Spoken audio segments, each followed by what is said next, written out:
Welcome back. Today I want to point out 5 different reasons why it is so hard to declutter sometimes and some solutions to make it a lot easier.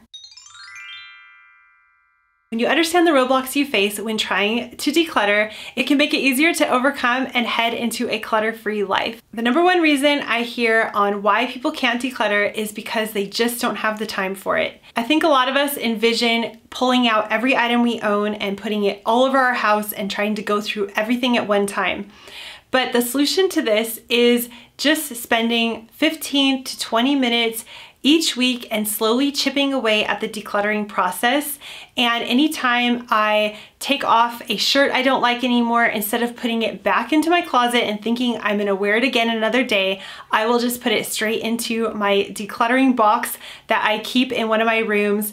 And every time I go to use something and I say, hey, this is not working right, or I just don't like this thing, I will then put it in the decluttering box.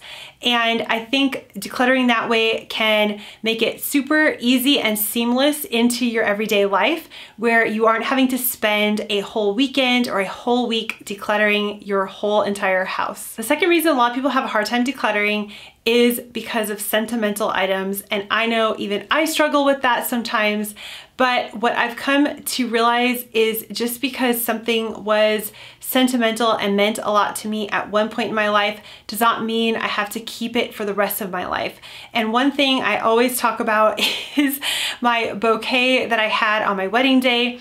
I had actually dried the flowers out. I had them in a box, but they were actually quite ugly and I didn't want to hang them on my wall. I didn't want to see them. And yet I felt as if I had to hold on to them, although I still had plenty of pretty pictures from my wedding with me holding the fresh, beautiful bouquet. So I don't see why I felt I needed to keep the dried up old brown flowers.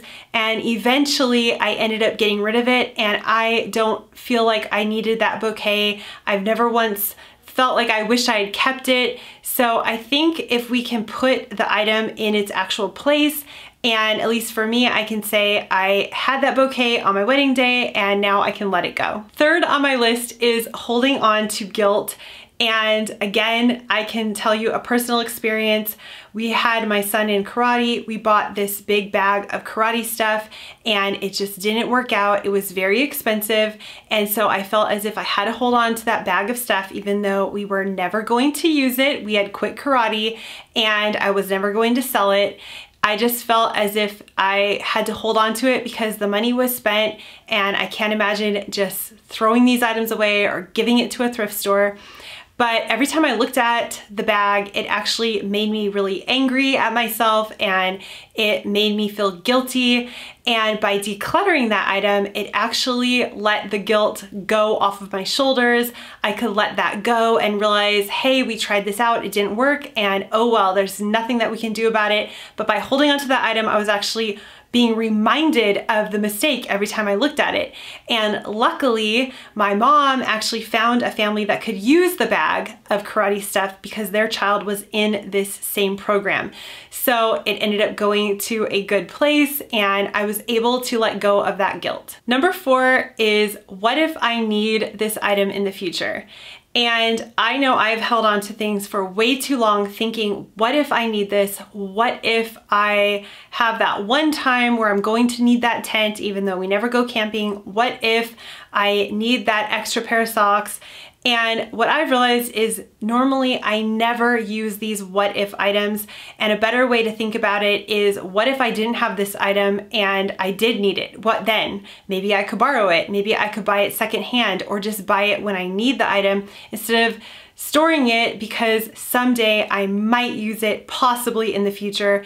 I like to think of it the other way of, well, if this scenario does come up, what can I do to get this item at that moment? And everything I've decluttered in the past 5 years, I've never actually had those moments come up thinking, oh, I could have used that. It just has not happened yet, so I just don't see it happening in the future. Number 5 is the excuse of, I don't even know where to start. I'm so overwhelmed by the mess that I can't even declutter because where do you even begin? And I would just like to say, beginning anywhere is fine. You don't have to start in the bathroom or the kitchen or in your closet. Just anywhere. Just pick up one item that you know you don't use, that you don't need, and declutter it. And by going through your home like that, slowly over time, you will see a difference. It might take a while, but that's okay. The decluttering process does not have to be super fast and have these wonderful before and after photos immediately. Of course, that feels great when you can do that, but getting rid of a few items here and there also makes a huge difference. And another solution I have for that is anytime I purchase something, I do try to go through my house and see what I could get rid of in that object's place. So if I bring a new hat into my house, I might think, hey, let's get rid of an older hat that I don't wear anymore. And I know a lot of people say for every one item that comes in, if you're trying to declutter, you should get rid of 2 items going out. And I just feel that depends on where you're at on your decluttering journey. Right now, we're at a really good place. So usually I try to keep the 1 item in, 1 item out policy, and that helps a lot. But if you're overwhelmed and you don't even know where to start, I say just start. It doesn't matter where, just starting is the best situation. Even if you only have 5 minutes, grab 5 items that you don't need and put them in the decluttering box, and you will thank yourself in the future. And we all know once you start decluttering, you see those benefits and the ball starts rolling, and you will be on your decluttering and clutter-free journey. I have a full blog post on this topic as well as some decluttering motivation videos. I will link those in the description box below. And if you're new here, make sure you hit the subscribe button. Thanks for joining me today, and I'll see you in the next video. Bye.